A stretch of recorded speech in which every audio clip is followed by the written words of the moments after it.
본 말씀을 통해서 하나님을 모신 결과 라는 제목으로 말씀 증거하겠습니다. 나라의 지도자를 누구로 뽑았느냐에 따라서 그 시대의 안녕과 질서가 달라질 수 있습니다. 능력 있고 또 백성들을 아끼는 지도자라 그러면 그 땅에 즐거움이 있을 것이고, 무능하고 부패한 권력자들이라 그러면 그 땅에는 백성들의 곡하는 소리가 나오는 겁니다.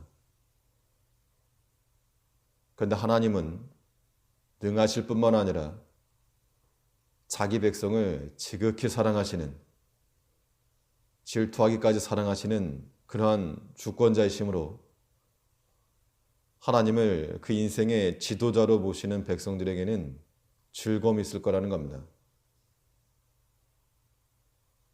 그러면 하나님을 우리의 왕으로, 우리의 주군으로 모신 결과는 어떠한가?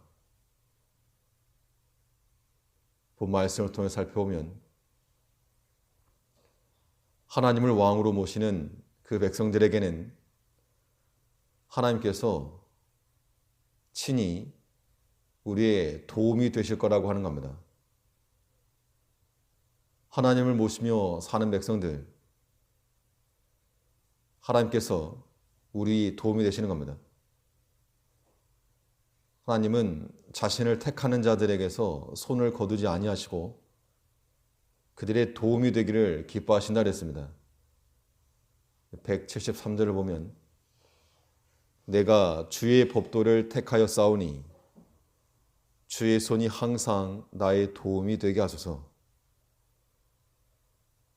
내가 주의 법도를 택하면 주의 손이 나의 도움이 될 것을 알고 믿고 확신으로 간구하는 것인데, 그런데 내가 하나님을 택하는 것처럼 보여도 실상은 하나님께서 우리를 택하셔서 자신의 능력과 사랑을 나타내시는 겁니다.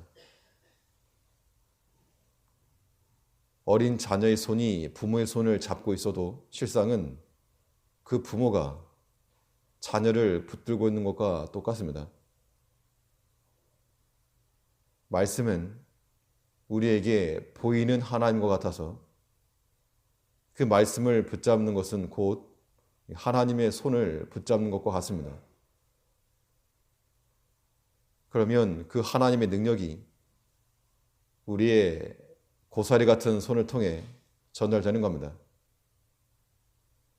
내가 먼저이고 주의 손이 나중이 아니고 주의 도우시는 손이 항상 우리 앞에 있음을 깨닫고 있을 때 우리가 주의 도움을 구하는 겁니다.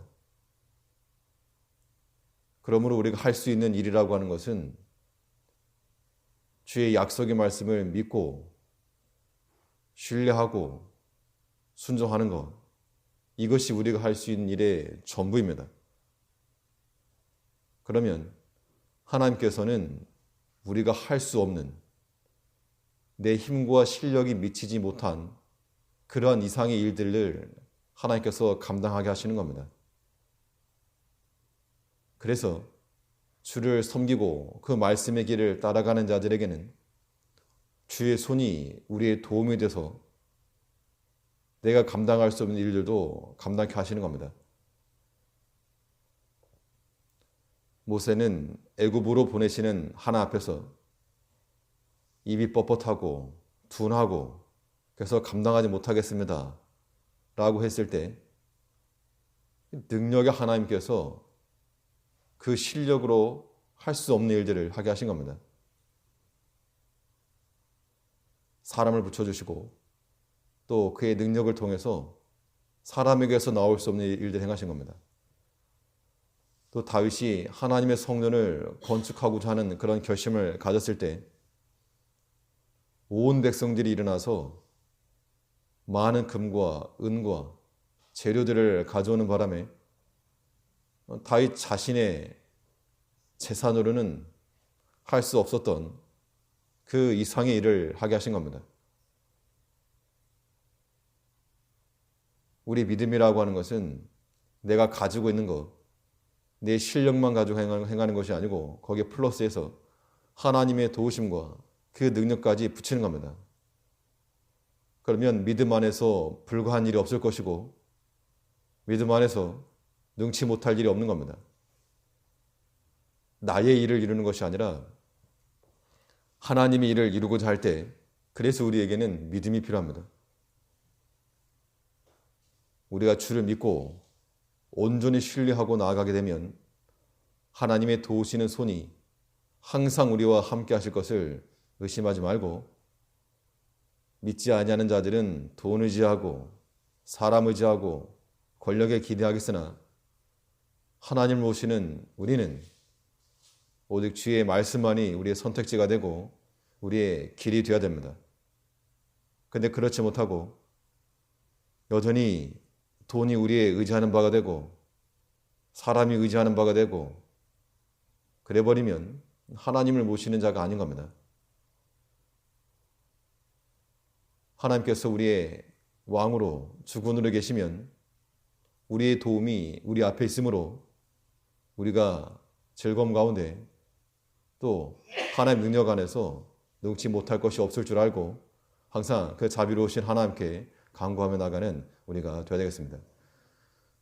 또 하나님을 모신 자들에게 어떠한 결과가 주어지는가? 하나님은 믿는 성도들의 즐거움이 되신다 그랬습니다. 이기는 싸움을 관전하는 것은 큰 기쁨과 즐거움이 있는데 우리가 하나님의 말씀을 선택하고 나가는 것은 이기는 싸움입니다. 처음부터. 이기는 싸움이기 때문에 그것을 보고 지키는 자들은 노래하며 나가는 겁니다. 그래서 우리 입에 찬송이 걸릴 것을 말하고 있는데 174절에서 여호와여 내가 주의 구원을 사모하여 싸우며 주의 법을 즐거워하나이다. 하나님의 도우심과 또 구원하여 주실 것을 믿고 나아갈 때 그 약속의 말씀이 너무나 확실해서 이미 즐거워한다는 겁니다. 아직 경기는 끝나지 않았어도 하나님의 등장과 함께 승리로 마칠 것을 알기 때문에 미리 기뻐하는 것과 같은 겁니다. 이것이 우리의 믿음이 되어야 됩니다. 우리가 상황 따라가면서 주의 말씀 가리는 것이 아니고 언제나 주의 법은 나의 즐거움이요 나의 도움이라고 하는 그러한 믿음의 고백이 우리에게 필요합니다. 우리가 사람의 마음을 가지고 조급하게 나설 것이 아니고 하나님께서 우리 앞서 가시며 또 우리 길을 예비하실 것을 믿고 주의 구원을 바라며 나아가는 것이 우리의 최선이라는 겁니다. 예레미야에 보면 사람이 여호와의 구원을 바라고 잠잠히 기다림이 좋도다. 아무것도 하지 말고 가만히 있어라 그런 의미가 아니라 하나님께서 구원하실 것을 바라고 간구하고 그의 역사하심을 기다리는 자에게는 하나님께서 역사해 준다는 겁니다.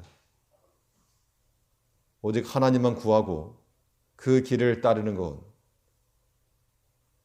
그래서 자기 백성을 즐겁게 하시는 그 하나님을 우리의 주군으로 왕으로 모시고 사는 우리가 되어야 한다는 겁니다. 하나님을 모신 결과 하나님은 항상 우리의 도움이 되어주실 것을 약속하셨고 또 그들에게는 하나님으로 인한 기쁨과 즐거움이 있을 줄 알아서 과연 내 삶 가운데 나는 과연 하나님으로 인하여 즐거움이 있는가? 하나님의 도우실 것을 내가 믿고 있는가? 그러면 하나님의 백성이요. 그렇지 못하면 왜 있는 줄 알아서 두려워하는 마음으로 다시금 주께로 돌이켜 주를 모시고 그 안에서 온전히 부복하며 살아가는 하나님의 백성들 되어야 될 줄 압니다. 기도하겠습니다.